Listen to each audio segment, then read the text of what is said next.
কি রাইখা গেছেন? হযরত আসমার জবাব, দাদু ভাই চিন্তা করেন না, আব্বা যাওয়ার সময় ঘরে আল্লাহ আর তার রাসূলকে রেখে গেছেন। আমাদের জন্য এটাই যথেষ্ট, আপনি টেনশন করেন না।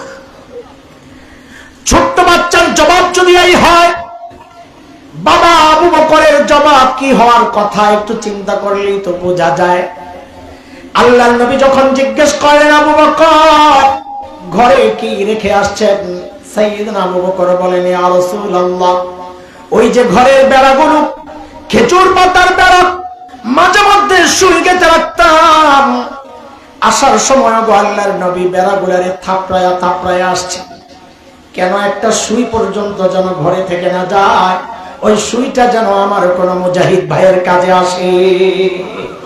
রবি ঘরে একটা সুই পর্যন্ত রেখে আসি নাই, কেবল আল্লাহ আর তার রাসূলকে রেখে আসছে।